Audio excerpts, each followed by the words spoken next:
Salut tout le monde et bienvenue dans l'Entre du Lutin. Une petite vidéo avec des réceptions cette semaine. On va pas trop parler de sociofinancement ou des sorties boutiques. Pas grand chose, et oui, c'est l'été, c'est les vacances. Juste à signaler par Nuts Publishing, j'ai vu que la campagne de Moog était relancée. Une campagne qui avait avorté la dernière fois. Il y a eu des petits remaniements dans les règles. Je vous laisse aller regarder ça. Moi, j'avoue que j'avais pas été trop attiré par les graphismes. Vous savez, bon, moi, j'en reste à regarder un petit peu les graphismes avant de m'aventurer sur des jeux parce qu'on a tellement de jeux. Moi, les graphismes, c'est pas forcément mon genre, mais par contre, ça a l'air d'être un petit jeu de programmation assez intéressant. Donc, à vous de suivre. Sinon, grosse réception. Avant de parler de celui-là, je vais parler des fièvres de Norbois parce que je vous en ai parlé cette semaine. Vous avez eu une vidéo avec les règles. Petit jeu sympathique, petit jeu facile à mettre en place, à emmener partout, jeu solo. Je voulais revenir dessus parce que c'est vrai que, outre son look pour enfants, vraiment, il se joue à partir de 10 ans, ok, mais c'est vraiment un jeu qui est vraiment sympathique pour adultes. Et je voulais revenir dessus parce que je l'ai mis pendant le montage. Effectivement, il ne sortira qu'en septembre en boutique, au cas où vous vous posiez la question. C'est un petit peu dommage parce que c'est vraiment un jeu qui se prête à être emmené pendant cet été dans les bagages. C'est dommage pour ça. Moi, en tout cas, il va aller dans mon sac ludique. Je vous préparerai une vidéo sur le sac ludique, je pense. Sinon, le gros bébé de cette semaine qui est arrivé, Arceus. Arceus, c'est oui, un jeu en Kama qui a mis hyper longtemps pour arriver chez les backers. Moi, je ne l'avais pas backé à l'époque parce que j'avais pas forcément les moyens, tout simplement. Et là, je l'ai pris en version boutique sur un site en ligne. Bon, il se renvoie la balle entre l'éditeur et le site en ligne. La boîte est beignée de partout. C'est un peu dommage. Ça se voit pas trop, mais derrière, c'est bien choqué, c'est enfoncé. Ce qui fait qu'à l'intérieur, il y a un thermo qui a cassé. Il y a bon, voilà, une figurine qui a cassé. Il y a un plateau qui est vrillé. Bon, c'est pas grave, hein, voilà. On va faire avec. On est bien obligé. De toute façon, ils se renvoient tous la balle. Mais bon, la boutique en ligne risque de me faire un petit avoir, donc je vais pas me plaindre là-dessus. Mais bon, c'est toujours pour la revente au cas où ça ne me plairait pas. Quand on a une boîte beignée, c'est toujours un petit peu dommage. Et dommage que mon crémier, il fallait se battre pour qu'il fasse une commande. Je crois qu'on ne se comprenait pas. Donc, je reviendrai vers eux la prochaine fois. Arceus, un jeu d'aventure dans lequel nous sommes des explorateurs en Égypte ancienne.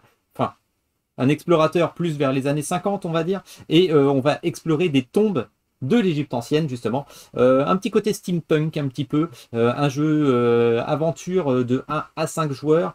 Des gros noms hein, quand même qui ont été embauchés pour faire l'histoire du jeu. Donc Antoine Boza, Corentin Lebras, Ludovic Maublanc et Théo Rivière, hein, la bande des quatre. Qui m'a un petit peu... Voilà, je suis un petit peu mitigé sur leur dernier travail. Hein. On en a déjà parlé quand on a parlé de Dead Cells. Pour ce que j'en ai vu, en tout cas en virtuel. À voir ce que ça donne sur Arceus, parce qu'il y a justement une campagne, et j'ai un petit peu peur pour la rejouabilité. J'attends justement de voir. J'ai commencé à compulser les règles. Ça me fait un petit peu un effet de non fini, malgré tout. Je vous avoue, pour certaines règles, je suis allé chercher sur des forums, il y a des grosses interrogations, je trouve. À voir en me plongeant vraiment dedans pour que je vous fasse un retour. Alors, on va passer en caméra du dessus pour voir rapidement ce qu'il y a à l'intérieur, quand même, le gros bébé. Hop là. Ouhou. Alors. Hop. Je vais le mettre comme ça. Ok, ça, voilà. Bon, ça, c'est ce qu'il y avait en dessous. Donc, un livret qui n'est pas forcément énorme. Hein, voilà, il n'y a pas 120 millions de pages. Donc, c'est ça qui est intéressant. Et c'est pour ça que ce jeu m'attirait fut un moment quand il était en socio-financement. Parce que, justement, le jeu, pour moi, n'est pas un jeu expert. Loin de là. Et parfois, il n'y a pas besoin d'aller vraiment... dans des jeux toujours plus gros, toujours plus lourds. Ça va être un jeu qui va être niveau intermédiaire, voire intermédiaire moins. Et pour un jeu aventure, ça peut toujours être intéressant. Alors vous voyez, hein, les règles, pas grand chose parce que les règles, ça commence vraiment à la page 6. Voilà, vous voyez, c'est léger. Et ça va jusqu'à la page, combien? La page 17. Donc je pense que voilà, côté règles, ce sera assez light et ça, c'est pas mal. Alors les punch, vous voyez, j'ai pas encore dépunché. Ça a été dépunché naturellement par le transport. Donc voilà, ça va, j'ai pas trop de dégâts là-dessus. On se retrouve avec hop, des plateaux de joueurs et un rangement. Donc un rangement, c'est toujours sympathique. Mais là, je le trouve pas forcément super bien fait. Parce que là, ça se voit peut-être pas à la caméra. Mais en fait, tout est bancal. Voilà. Il y a des fonds, c'est bête, hein, mais on peut se dire que c'est bien rangé. Mais en fait, les fonds pour les figurines, je vais retourner, hop là, c'est pas du même niveau. Il y a un endroit qui est plus profond que l'autre. Donc ça s'adapte pas au reste. C'est un peu mal fichu de ce côté-là. Peut-être que j'ai pas mis la bonne combinaison de ça va dessus, ça va dessous, mais je l'ai remis comme je l'ai trouvé, voilà, comme je l'ai réceptionné. Donc je remets et voilà. Des stickers, alors l'archive de campement, effectivement, c'est des stickers qui étaient définis comme soi-disant réutilisables. Les retours sont que c'est pas forcément réutilisable pour aller sur le journal d'expédition, qui justement, ce sont les scénarios. Voilà, tout simplement. Donc j'ouvre pas trop pour ne pas me faire spoiler. Et je vous ferai peut-être le prologue, voilà, où je vous expliquerai les règles avec le prologue. On verra comment ça se passe. Hop, voilà. Alors, voilà, là, c'est les épisodes des petites portes toujours sympathiques. Et pourquoi un creux comme ça? On le verra tout à l'heure. C'est parce que ça permet en fait de relier les salles. Relier les salles. Je vais en laisser une de côté. Comme ça, on va voir. Et à chaque fois, les épisodes, alors j'ai pas trop regardé, les épisodes dans des petites boîtes. Donc voilà, c'est. Moi, ce que j'ai un peu peur, c'est que c'était un jeu qui, quand même, je crois que le socio-financement était en 2019. Donc pour l'époque, c'était quand même un jeu qui pouvait être, je ne veux pas dire révolutionnaire, mais bien intéressant. Et j'ai l'impression qu'il arrive un petit peu tard. C'est un petit peu dommage parce que ce qu'il propose maintenant, c'est un peu ce qu'on trouve dans pas mal de jeux. Donc c'est dommage. Alors les figurines, quand même, il y a rien à dire, hein. Voilà, les figues, elles sont très belles. Il y en a certaines qui sont massives. Franchement, elles sont de bonne facture. En Kama, là, bravo. Je dirais que Cool Mini Runner n'a qu'à bien se tenir, entre autres. Parce que franchement, ce qui était proposé, c'était vraiment de la belle qualité de figurine. Et voilà. Alors, vous voyez, je ne vous ressors pas parce qu'il y en a encore d'autres au fond. Alors, mes dernières, elles sont vrillées, justement. Merci le transport. Donc, je pousse un peu ça pour vous montrer. Voilà, j'ai poussé les figurines pour vous montrer. Alors, c'est bois-boîte. On se dit, qu'est-ce que c'est que ces bois-boîtes? Eh bien, tout simplement, vous voyez, avec des dalles qui sont au fond, ça va permettre de changer l'ambiance un petit peu suivant les scénarios. Et ce sont des salles qu'on va découvrir et qu'on va arpenter, vous voyez, avec le système de porte pour justement les relier. Donc ça, je trouve ça vraiment sympa. Ça met un petit effet un peu 3D parce que ce sont des salles. Sachant qu'il y a aussi des dalles désertiques pour l'extérieur. Donc j'ai trouvé ça sympa. Un petit peu dommage que pour moi, voilà, rien ne tient vraiment bien, rien n'est vraiment très droit. Mais sinon, j'ai hâte de m'y mettre. Je pense que l'ambiance peut être vraiment sympathique. Voilà, alors je vais tout ranger, je vais retirer, je vais repasser en caméra normale. Hop, est-ce que vous me voyez? Voilà. Alors, un gros bébé quand même, hein. Voilà, Arceus, gros bébé, je pousse par ici, je pousse par là, je me fais de la place. C'est quand même un gros morceau. Je vais pas tout ranger. Hop là, je pousse simplement pour qu'on se voit ensemble. Hop. Franchement, gros morceau. Gros morceau. Je vous avais mis derrière, parce que là, voilà, c'est la boîte. Je vous avais mis Massive Darkness 2 à côté. Voilà. Donc, même format de boîte. Par contre, l'épaisseur, il y a encore plus gros avec Arceus. Voilà, quand on met côte à côte. Je vous parle même pas de Dice Throne. Hein, c'est la même chose. Hein, voilà, j'ai une étagère à gros morceaux. Voilà. Donc je vais pas tout mettre sur la même étagère parce que commence à y avoir du poids. Arceus, voilà. Donc avoir à mon retour de vacances pour faire une explication des règles ou pourquoi pas même une partie ou le prologue, je sais pas. On verra ça, ce que vous en pensez. Dites-moi tout. Je sais qu'il y en a qui l'ont reçu et qui ont déjà joué, on en a déjà discuté sur Facebook. Sinon, réception. Alors attendez, je vais pousser ça, je me fais de la place. Hop là. Voilà. Réception. Mes potes de Donjons, Dragons et Miniatures. J'ai fait une commande chez eux parce que je vous rappelle, il n'y a pas longtemps, je vous avais dit, j'avais plus de sous-couches. Donc moi, j'étais un ardent défenseur des sous-couches en bombe de Army Panther. Je les appréciais beaucoup. Et justement, avant de vous faire les intrus de Nemesis Lockdown, j'avais plus de bombes. C'est ce que je vous avais dit. Et ce qui me restait sous la main, c'était du Green Stuff World. Voilà. Le Green Stuff World, j'ai réessayé. Voilà, je suis un grand têtu, hein, j'ai voulu réessayer. J'ai peur d'avoir flingué certaines de mes figurines d'intrus de Nemesis Lockdown. Donc maintenant que j'ai reçu, donc ça, hein, plus jamais pour moi. Hein, les Green Stuff World, J'ai essayé, je ne les ferai plus jamais pour mes figurines. Là, je teste de la AK. Jérémy de Donjon Dragon Miniature, il m'en avait parlé, AK. Je connais pas trop la marque, donc je vais me lancer dessus. Et de même, j'avais une palette humide que je m'étais fabriquée. Donc bon, le principe de la palette humide, pour ceux qui connaissent pas, c'est que ça permet justement cette palette avec l'humidité par capillarité un petit peu de garder les mélanges. Voilà, que la peinture ne sèche pas trop vite. Ça permet aussi de la mettre dans le frigo. Oui, désolé pour ceux qui, à côté de la laitue, vont trouver une palette humide. Ça va être le cas de ma femme maintenant. Parce que j'ai pris justement une palette humide de chez AK. Donc, je vous ferai un petit retour là-dessus. Entre mon truc qui était un petit peu, comment dire, artisanal et une vraie palette humide. Savoir vraiment ce que ça donne. Voilà. Mais vous, si vous débutez la peinture sur figurine avec des speed paint de chez Army Painter ou avec des contrastes, vous, la palette humide, oubliez ça, ça ne vous servira à rien. Peut-être que vous êtes comme mon filleul qui s'est reçu un petit colis pour faire ses premières figurines tout seul. Il avait fait 2 figurines avec moi à la maison pendant une fois où il était venu en vacances un petit peu. Là, il va se lancer tout seul. Donc Benjamin, si tu m'écoutes, je voulais te faire une petite vidéo pour te parler du produit, pour te parler du matériel. Ceux que ça n'intéresse pas, vous pouvez passer, mais c'est vrai que je vous avais dit que je ferais des peintures sur Nemesis Lockdown. Certains attendaient ça pour se lancer avec le speed paint. Désolé, j'ai toujours pas eu le temps et justement, il va falloir que je re-sous-couche en espérant ne pas avoir trop flingué mes intrus. Alors, je sais pas, pendant 10 minutes, j'ai préparé une petite vidéo de 10 minutes pour les speed paint et puis quelques petits trucs. Ceux que ça n'intéresse pas, eh bien, je vous dis à passer ce petit chapitre.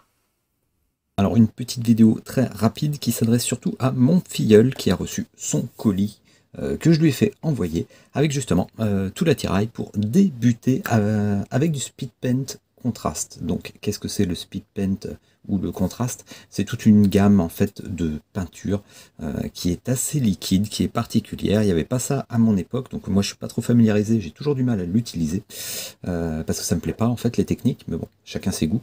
C'est quelque chose qui permet de faire de la peinture rapidement, facilement pour avoir un résultat rapidement sur la table. Cette peinture qui est très liquide va aller dans les creux, va assombrir justement les creux et en surface va déposer sa couleur. Ce qui fait qu'on va avoir un beau contraste sur la figurine, ça peut être intéressant. Pour les débutants, je sais que vous êtes beaucoup de débutants à choisir de partir avec ça parce qu'il y a énormément de pubs qui a été faite comme quoi c'est génial, ça permet d'aller vite. C'est vrai.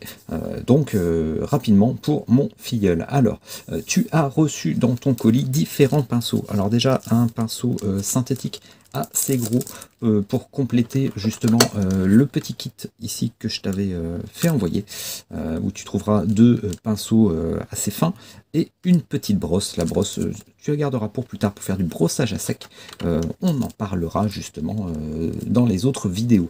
Là, ce pinceau va te servir d'abord à appliquer le primaire ou la sous-couche, voilà comme on l'appelle.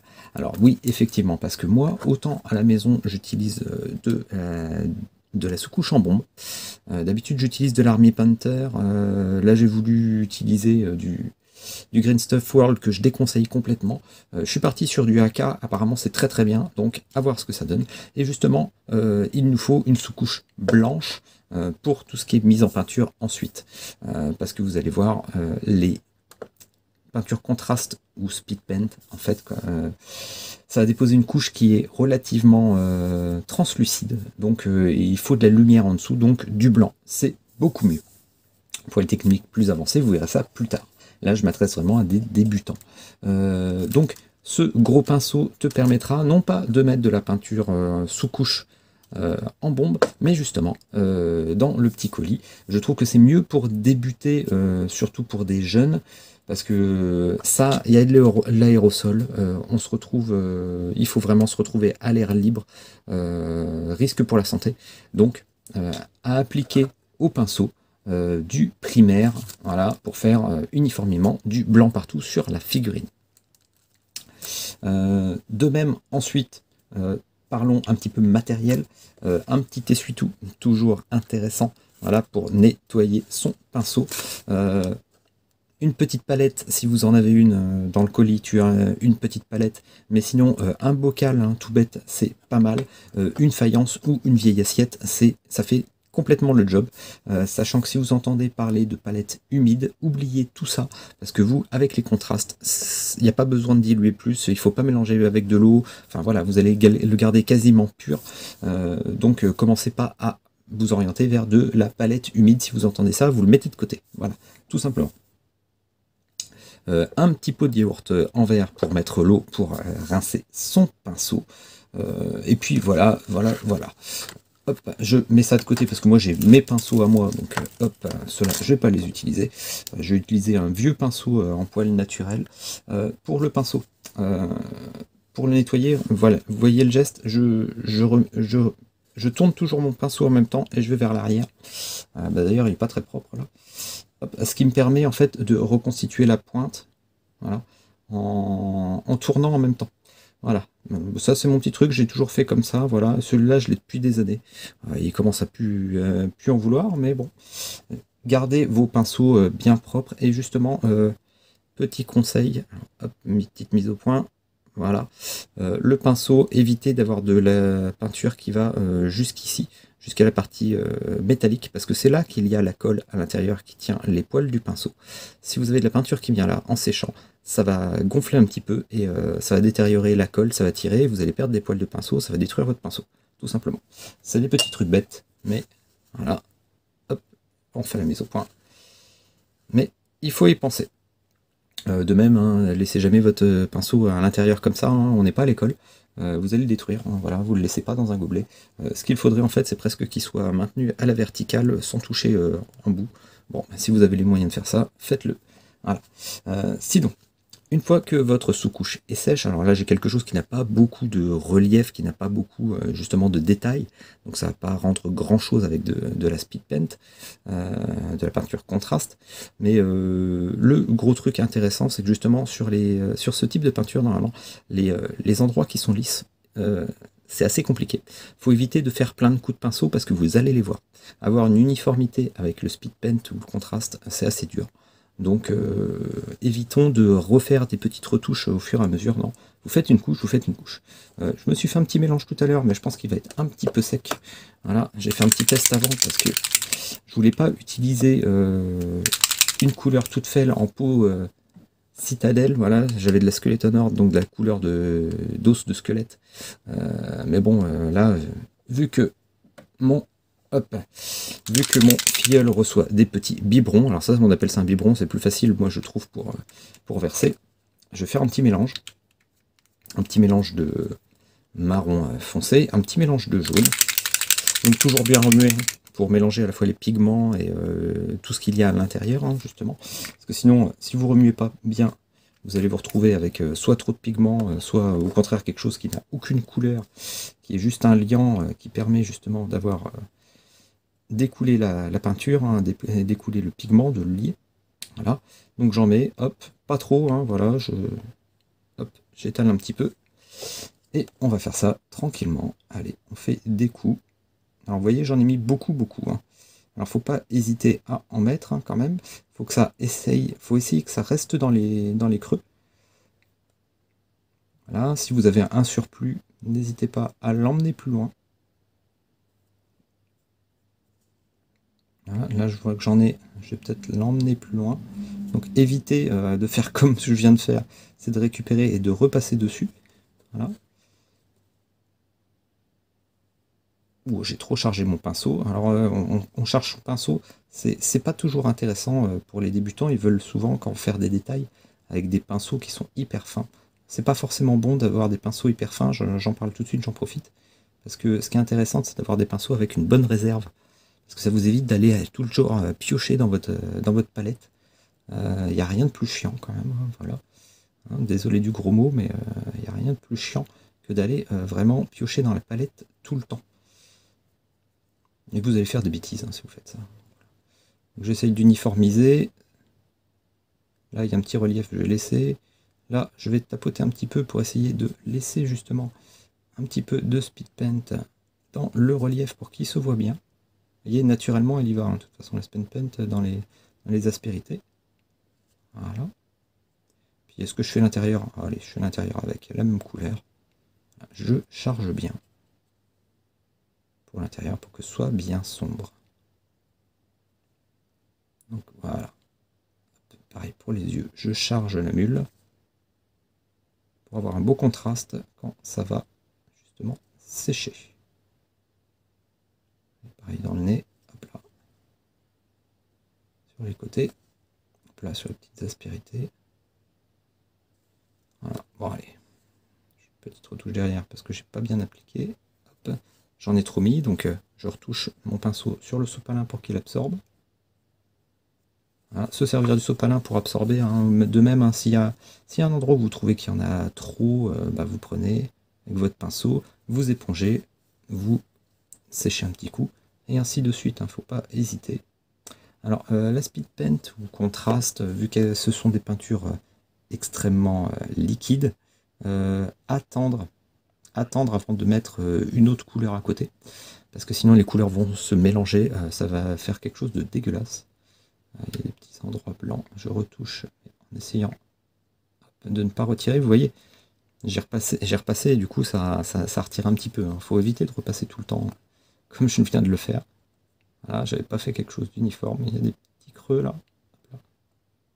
Ça aurait pu avoir un certain cachet d'ailleurs de laisser les creux en blanc. Donc voilà, c'est tout bête. Alors n'hésitez pas, vous nettoyez votre pinceau, vous voyez, hein, le réservoir il en a, hein. Ça se voit bien sur le sopalin. Hein. Voilà. Donc autre chose, une fois que ça sera sec, hein, forcément, votre peinture, il faudra la protéger. Comment la protéger? Eh bien justement, une fois que ce sera sec, parce que vous allez toucher, vu que c'est des figurines de jeu quand même, mettre un vernis. Donc pour ça, moi, dans le colis pour mon filleul, pour Benjamin, j'ai mis un deuxième. Donc il faudra bien les étiqueter, un qui servira par exemple pour la sous-couche, et un qui servira justement pour le vernis. Moi le vernis, j'utilise du Lefranc-Bourgeois, voilà, du vernis final liquide. Sinon du Green Stuff World fait très bien l'affaire. C'est parce que rapport qualité-prix, le Lefranc-Bourgeois, on en trouve un peu partout dans les magasins d'art. C'est assez pas mal, c'est pratique. Donc une couche à appliquer sur la figurine, vous laissez sécher et ça la protégera. Alors moi généralement avec le vernis liquide, je mets toujours quelques gouttes d'eau pour rendre un petit peu plus fluide, tout en gardant quand même les qualités du vernis. Voilà, tout simplement. Alors, l'effet, une fois que c'est sec, alors pour pas vous cacher que j'ai rajouté justement dans les creux, voilà, la bouche et ici, j'ai mis le Darkwood, hein, voilà, pur, parce que c'est vrai qu'avec le jaune, du coup, ça faisait peut-être pas assez sombre. Donc j'ai rajouté un petit coup dans les orbites et dans la bouche. On voit bien quand même, hein, voilà, l'effet du contraste. Vous voyez quelque chose qui est lisse, et on a quelque chose qui est pas trop homogène. Voilà, je vais rajouter ici comme ça, hop là. Vous voyez, c'est pas super homogène aux endroits où c'est lisse. C'est un peu le défaut du speed paint. Voilà, ça fait pas faire quelque chose de propre, c'est assez difficile. Par contre, dans les creux, tout de suite, on a le contraste qui approche. Dès qu'il y a une petite aspérité, vous voyez bien que ça va dans les creux et que ça assombrit tout de suite. Donc on a quelque chose qui peut facilement sur le plateau, franchement, ressortir. Voilà. Alors là, c'est pas vraiment des figurines, hein, c'est des pions pour le jeu Last Bastion. Donc voilà, un petit coup de noir autour et ça suffira largement. Voilà, donc je vous conseille pour ceux qui hésitent toujours à vous lancer, les speed paint. Les speed paint, petit retour d'ailleurs, il y a les speed paint version 1 et version 2. Quelle est la différence? C'est que la version 1, apparemment, dès qu'on remettait une peinture ou quelque chose de liquide dessus, ça la réactivait parfois, apparemment. Alors moi, j'ai pas eu le cas. Mais j'ai l'impression que c'est que de la V1 pourtant que j'ai. Normalement, mon filleul qui a reçu son petit kit, c'est un kit V2. Donc, si vous avez une hésitation, plutôt autant prendre la V2. Apparemment, moins de risques pour que ça se réactive et ça se remélange une fois que c'est sec. Voilà, tout simplement. Et voilà, alors c'était du vite fait, j'ai fait ça le soir en rentrant et j'ai attendu que ça sèche pour le résultat du matin quand c'était sec, le petit crâne. Dites-moi ce que vous en pensez, vous voyez, c'est pas bien compliqué, c'est vraiment du badigeonnage. Hein, voilà. Alors c'est pas la meilleure des figurines, je le répète, pour vous expliquer la technique avec du contraste, parce qu'il n'y a pas beaucoup de relief, mais c'est tout ce que j'avais sous la main et je voulais pas flinguer d'autres figurines, je voulais aller à l'essentiel. Donc des jetons pour l'asbation, c'était parfait. Voilà, donc la peinture, c'est fait. Les jeux de société, c'est fait. On va se laisser pour cette semaine. Moi, je vais préparer un bagage ludique pour partir en vacances. Je vous prépare une autre vidéo simplement pour résumer ce que je vais emmener et pourquoi. Et puis, n'hésitez pas, un petit like pour la vidéo. N'hésitez pas, des commentaires. Est-ce que vous préparez vos vacances vous aussi? Est-ce que Arceus vous intéresse? Est-ce que vous y avez déjà joué? Oui, je sais que quelqu'un y a déjà joué, on en a déjà parlé. Donc, n'hésitez pas à me faire des retours. Je vais essayer de me pencher dessus en l'emmenant avec moi. Alors ça fait du lourd, c'est pas trop prévu pour le bagage ludique ça, mais bon, je vais l'emmener quand même, sachant qu'en plus, peut-être aujourd'hui, je vais recevoir Taverne et Dragon que j'attends depuis un moment aussi. On en reparlera. Voilà, donc c'était ma vidéo pour cette semaine. Je vous dis à la prochaine sur la chaîne. Allez, ciao tout le monde.